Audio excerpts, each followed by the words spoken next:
Hello students, today we are going to start with the second chapter, that is sexual reproduction in flowering plant.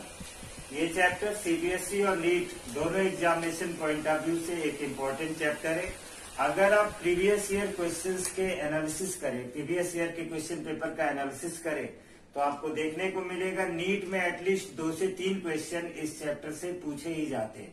Rare case में ही आपको मिलेगा कि किसी साल एक क्वेश्चन पूछा हो या 2 क्वेश्चन पूछा, अदरवाइज 2 से 3 क्वेश्चन इसमें से पूछे ही जाते हैं। अगर सीबीएसई के आप एनालिसिस करें, सीबीएसई के प्रीवियस ईयर के क्वेश्चंस का एनालिसिस करें, देन आपको मिलेगा कि 5 मार्क्स का क्वेश्चन इससे, इस चैप्टर से, sexual reproduction in flowering plant से पूछा ही जाता है। चलिए तो फिर स्टार्ट करते हैं इस चैप्टर की इंपॉर्टेंस को जानने के बाद। Sexual reproduction in flowering plant. First of all will start with what are flowering plant. Flowering plant होते क्या है? तो फ्लावरिंग प्लांट के लिए will say flowering plant. Flowering plant हम लोग बोलते हैं एंजियोस्पर्म को। फ्लावरिंग प्लांट हम लोग बोलते हैं एंजियोस्पर्म को। इसको डिस्क्राइब करने से पहले हम आपको एक जानकारी दे दें। इस चैप्टर को हम लोग फ्रॉम द वेरी बिगनिंग, बिल्कुल बेसिक से लेकर के टॉप लेवल तक लेके जाएंगे, सो दैट अगर कोई भी क्वेश्चन, एक छोटा सा भी क्वेश्चन अगर नीट में या सीबीएसई एग्जामिनेशन में पूछा जाता है तो हमसे गलत होने के चांसेस ना हो। इसके लिए क्या करना है, हमें बिल्कुल बेसिक जानना है। जहां तक मैंने आपको बोला कि फ्लावरिंग प्लांट हम किसको बोलते हैं? एंजियोस्पर्म को बोलते हैं। एंजियोस्पर्म आपने कहां से जाना था? तो आपको रिकॉल करना होगा क्लास 11 का चैप्टर प्लांट किंगडम। वहां पे आपने देखा होगा आरएच विटेकर का क्लासिफिकेशन सिस्टम। आरएच विटेकर का क्लासिफिकेशन सिस्टम में आपको 5 किंगडम मिले होंगे। आरएच विटेकर के क्लासिफिकेशन सिस्टम में कौन कौन से किंगडम थे? वो थे Monera, protista, fungi,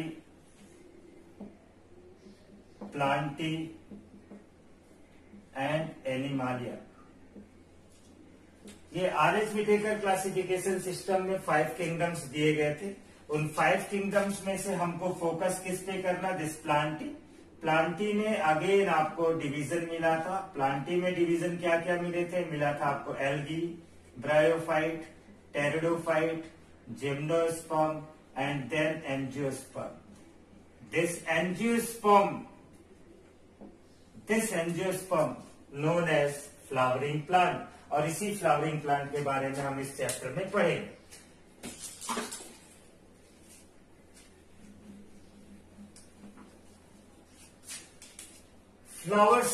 flowering plant में स्टार्ट कहां से करेंगे? फ्लावरिंग प्लांट में हम लोग सबसे पहले जानेंगे फ्लावर्स के बारे में।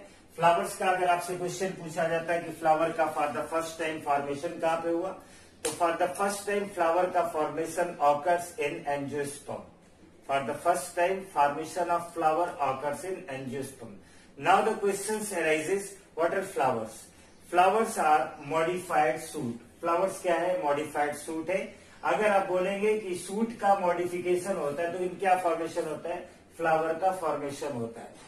फ्लावर्स का हमारे लिए या आपके लिए बहुत सारे अदर वैल्यूज हो सकते हैं, such as aesthetic value, such as ornamental values, so many values. या हमें अफेक्शन शो करना है या हमें अपनी फीलिंग को शो एक्सप्रेस करना है, उस कंडीशन में फ्लावर का हमारे लिए डिफरेंट यूजेज हो सकते हैं, डिफरेंट वैल्यूज हो सकती है। But for biologist flowers are morphological and embryological marvels. Biologist के लिए flowers morphological and embryological marvels है। Why we called so? Cause morphological मतलब अगर किसी भी एंजियोस्पर्म फैमिली को हमें स्टडी करना है, किसी भी एंजियोस्पर्म की मार्फोलॉजी को हम स्टडी कर सकते हैं किससे? With the help of flowers.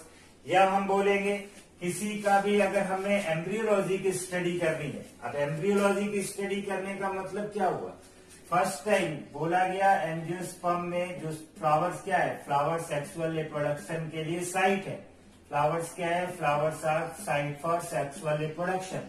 Sexual reproduction occurs when जब 2 गैमीट्स फ्यूज करेंगे। मेल गैमीट है, फ्यूज करेगा किसके साथ? फीमेल गैमीट के साथ फ्यूज करेगा। देन फॉर्मेशन होगा जाइगोट का, and this zygote will result in formation of embryo. तो फॉर्मेशन होगा किसका, एम्ब्रियो का, and this that's why we can say, इसलिए हम लोग कहते हैं कि flowers are morphological and embryological marbles. Biologist के अकॉर्डिंग फ्लावर जो होते हैं वो मार्फोलॉजिकल एंड एम्ब्रियोलॉजिकल मार्बल्स होते हैं। अगर एनसीईआरटी का आप रीड करो, एनसीईआरटी में पेज नंबर 21 पे गिवन है कि flowers are fascinating organs for angiosperm. Flowers जो है एंजियोस्पर्म्स के लिए फैसिनेटिंग ऑर्गन है। अगर हम देखेंगे वहीं पे एक टर्म हमारे लिए इंट्रोड्यूस किया गया, दैट इज फ्लोरिकल्चर। टर्म क्या इंट्रोड्यूस किया गया, दैट इज फ्लोरिकल्चर। अब आपसे पूछा जाता है फ्लोरिकल्चर क्या है, एक छोटा क्वेश्चन है लेकिन हम इसको इग्नोर नहीं कर सकते हैं। फ्लोरिकल्चर का अगर आपसे बोलेंगे डेफिनेशन क्या होगा, तो मैं बहुत आराम से बोल रहा हूं, अगर आप चाहो तो इसको लिख लो। फ्लोरिकल्चर क्या होता है, फ्लोरिकल्चर लिखिए, कल्टीवेशन ऑफ फ्लावर और flowering plant, cultivation of flower और flowering plant for ornamental purpose is known as floriculture. इसी को हम क्या बोलते हैं, फ्लोरिकल्चर बोलते हैं। एनसीईआरटी में आपको मिलेगा, केवल टर्म दिया हुआ floriculture, but detail is not given over there, that's why आप इसको फिर से सुन ले। फ्लोरिकल्चर क्या है, कल्टीवेशन ऑफ फ्लावर्स और flowering plant for the purpose of ornament या for ornamental purpose is known as floriculture. Next, without wasting our time, we'll start with flower. Let's have a look about LS of flower. Flower की study करते हैं तो flower का अगर cross section करके देखेंगे, longitudinal section, then आपको मिलेंगे क्या क्या पार्ट्स दिखाई देंगे। वो पार्ट्स कौन कौन से होंगे, this one is the sepals, इसको हम लोग क्या बोलेंगे, this one is the sepals, these are petals, these are और फ्लावर जिसपे बेस्ड होगा, फ्लावर जिसपे बेस्ड होगा उसको हम लोग क्या बोलेंगे, दैट इज थैलेमस। इसको हमने क्या बोला, thalamus. Next this one is the part, ये कंप्लीट इसको हम लोग बोलते हैं, दैट इज स्टेमन। कंप्लीट इसको हम क्या बोलेंगे, स्टेमन बोलेंगे। बट स्टेमन के दो पार्ट होंगे। स्टेमन है क्या, स्टेमन is the mail reproductive part. स्टेमन में ये आपको मिलेगा, दैट इज एंथर। ये क्या मिला, anther, that is fertile part, and this one is the filament. अभी डिटेल इसका जब हम मेल रिप्रोडक्टिव सिस्टम पढ़ेंगे फ्लावर के केस में, तो इसका डिटेल हम लोग देखेंगे वहां पे। This one is the stigma, जहां पर आपने प्रीवियस क्लासेस में पढ़ा है, जहां पे landing of pollen will occur. This one is the style, इसको हमने क्या बोला, style, and this one is the ovary, जो क्या है, ओवरी है। अगर हम फ्लावर के एलएस एक बार फिर से देख ले, आराम से देख ले इस स्ट्रक्चर को। This structure asked so many time, CBSE examination के लिए ये इंपॉर्टेंट है, इसलिए मैं यहाँ पे लिख दे रहा हूँ, ये इंपॉर्टेंट है for CBSE examination, for CBSE examination, CBSE exam के लिए ये इंपॉर्टेंट है। One more thing asked in NCERT, या one more thing asked in CBSE examination, that is here it is shown that here there is presence of nectar zone, here there is presence of nectar zone. Let's see, अगर हम flower के detail study करते हैं, flower का अगर detail study करते हैं, तो in a typical angiospermic flower there are 4 holes. In a typical angiospermic flower there are presence of 4 holes. 4 holes होंगे। जब आप एक एंजियोस्पर्मिक फ्लावर के बारे में स्टडी करेंगे तो 4 होल्स दिखाई देंगे उसमें, from outside to inside. When you will see, जब आप देखेंगे तो सबसे बाहर की तरफ आपको दिखाई देगा दैट इज सेपल्स, देन आपको दिखाई देगा दैट इज पेटल्स, देन दिखाई देगा आपको एंडोसियम, एंड द इनर मोस्ट आपको मिलेगा दैट इज गाइनोसियम। जैसा अभी हमने आपको अभी डायग्राम में दिखाया था, सबसे बाहर की तरफ क्या दिखाई देंगे, सेपल्स दिखाई देंगे, देन क्या दिखाई देगा, पेटल्स दिखाई देगा, and this structure belongs to structure androecium, and this one belongs to gynoecium. और जिसपे ये सारा स्ट्रक्चर बेस करेगा, जिसपे ये पूरा का पूरा स्ट्रक्चर स्टेबल होगा, that is thalamus, base of the flower, that is known as thalamus, उसी को हम लोग क्या बोलेंगे, थैलमस बोलेंगे। थैलमस का भी इंपॉर्टेंट एक क्वेश्चन आता है आपका, किस in apple what is the edible part, apple के केस में एडिबल पार्ट क्या है। फिलहाल यहाँ पे उसका रिलेशन अभी हम लोग नहीं रिलेट करेंगे, अदरवाइज आप कंफ्यूज हो जाएंगे। देखिए फ्लावर में 4 होल्स होते हैं, इन 4 होल्स में से हम लोग बोल सकते हैं there are 2 essential holes and 2 non-essential holes।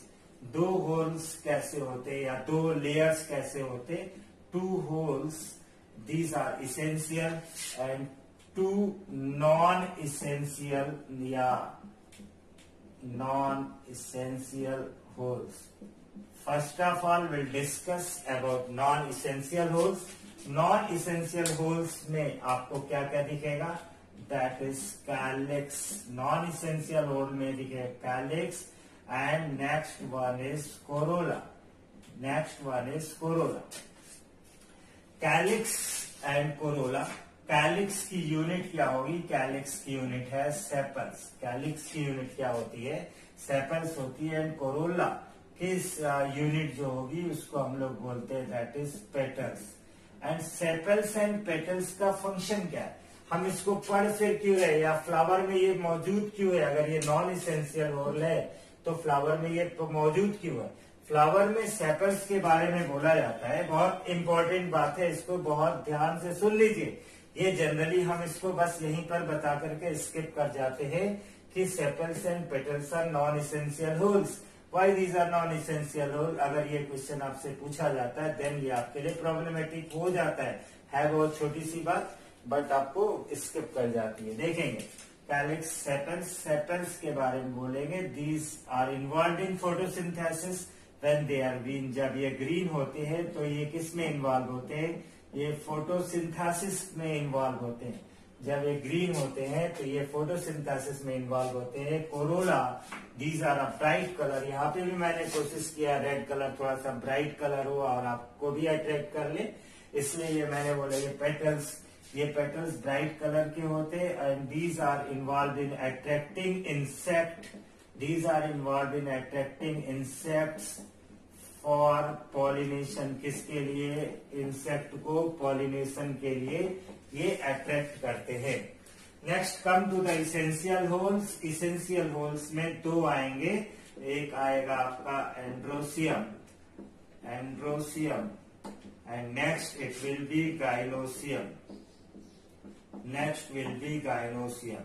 Androecium and gynoecium, the unit of androecium that is stamen, unit of androecium is stamen, unit of androecium stamen. आप याद कैसे रखेंगे इसको, याद रखेंगे men, men related with male reproductive part and this one is male reproductive part, male reproductive, this one is male reproductive part. अब गाइलोसियम, गाइलोसियम इसकी unit हम बोलेंगे दैट इज कार्पल और पिस्टिल। इसकी यूनिट क्या होगी, इसकी यूनिट होगी कार्पेल या इसकी यूनिट क्या होगी पिस्टिल, ठीक है। And this shows female reproductive and this will show female reproductive part, this will show female reproductive part. Correct. Now will start with 1 by 1। अब हम इस चैप्टर को अब स्टार्ट कर रहे हैं। अभी तक जितना भी था ये इसका बेसिक था, जो इंट्रोडक्टरी पार्ट आप समझ सकते हैं। नाउ द चैप्टर स्टार्टिंग, अभी जाकर के चैप्टर स्टार्ट करेंगे। चैप्टर कहाँ से स्टार्ट करेंगे, the mail reproductive part that is androecium. और एंड्रोसियम में क्या स्ट्रक्चर स्टार्ट करेंगे हम लोग, that is stamen, right, okay. Now mail reproductive part, male reproductive part that is androcium. Androcium is represented by, androcium is represented by stamens, androcium represented by stamens and stamens इन्हीं को हम लोग बोलते हैं microsporophyll, इन्हीं को हम लोग क्या बोलेंगे, माइक्रोस्पोरोफिल्स बोलेंगे। मेल के केस में माइक्रो टर्म यूज करते हैं because these are tiny, very little and numerous. That's why microsporophyll बोलेंगे। देन स्टेमन का स्ट्रक्चर इन डिटेल जब आप देखेंगे तो आपको इस तरह से स्ट्रक्चर दिखाई देगा। अभी हम आपको टाइम भी देंगे, आप इसका स्क्रीनशॉट लेकर के आप रख लेंगे, फिर ये डिटेल आपके पास आ जाएगा। तो don't worry, first of all focus here. This one is the long filament like structure, long stalked structure. This one is long stalked structure.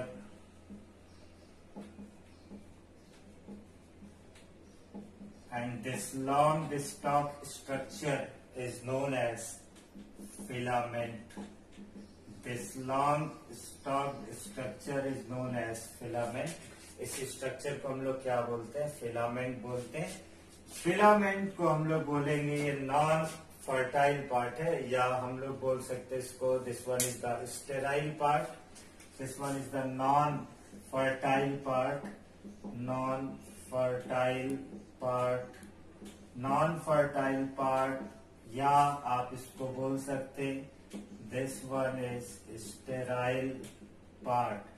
Why this one is non-fertile part? Because the filament is not involved in production of gamete. Gamete formation में filament involved नहीं होता है, इसलिए इसको हम लोग बोलेंगे non-fertile part और sterile part बोलेंगे। Now come to the important part. This one is known as anther. This one is known as anther. Anther is, as you see, anther is bilobed structure. Anther is bilobed structure. एक lobe आपको ये दिख रहा है, दूसरा lobe anther का ये दिख रहा है। एंथर कैसा है? नॉब लाइक बाइलोब्ड स्ट्रक्चर है। अपन इसको बोलेंगे knob like bilobed structure. This bilobed structure or this bilobed condition is known as diathecous condition. This bilobed structure, bilobed condition is known as diathecous condition. This one is diathecous condition. Di means two, and theca means wall. There are two walls. That's why this one is known as bilobed structure.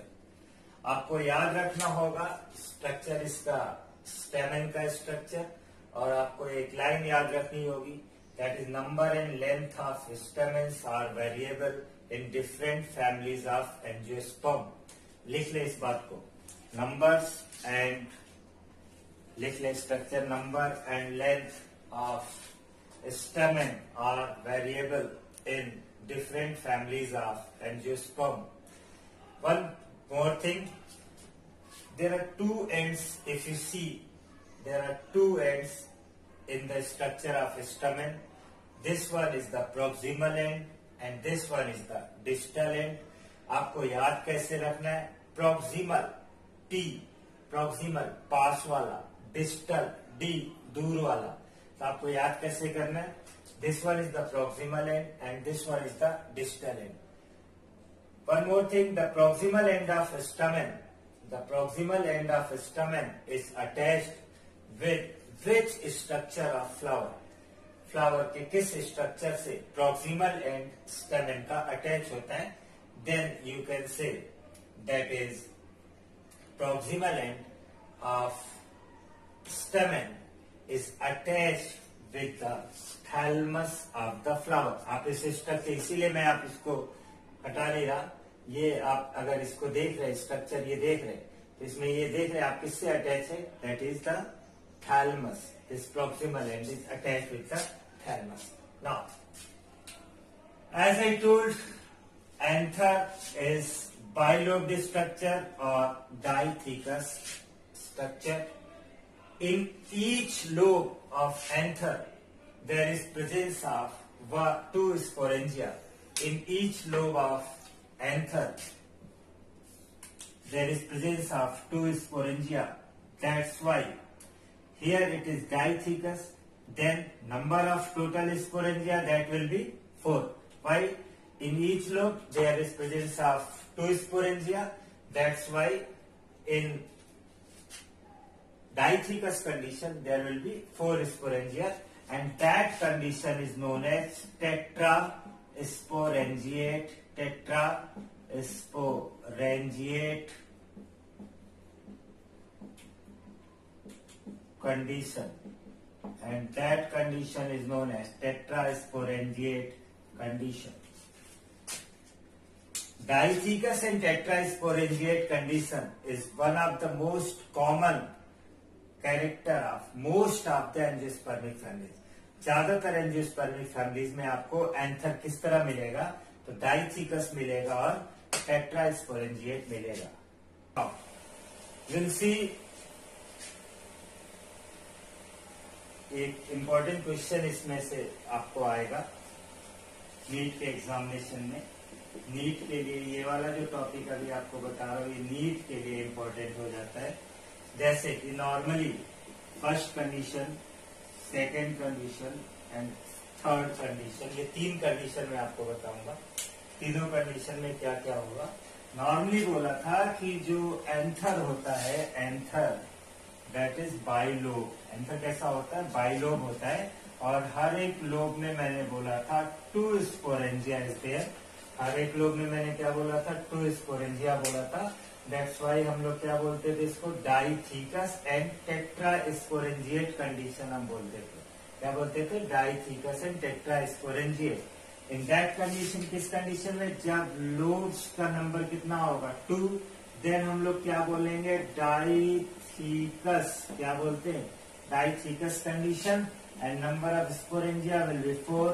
Then it is tetrasporangiate. Then it is tetrasporangiate. Then it is tetrasporangiate. Now, ये जो condition है ज्यादातर angiospermic families में आपको देखने को मिलेगी. Now one more condition, that is monothecous. Monothecous means if there is presence of single lobe, then what will happen? Then this will be monothecous condition. Then sporangia will be 2. And this will be bisporangiate condition. Bisporangiate condition. And this bisporangiate condition में number of sporangia कितना होगा? 2 होगा. अब जाकर के आपका important question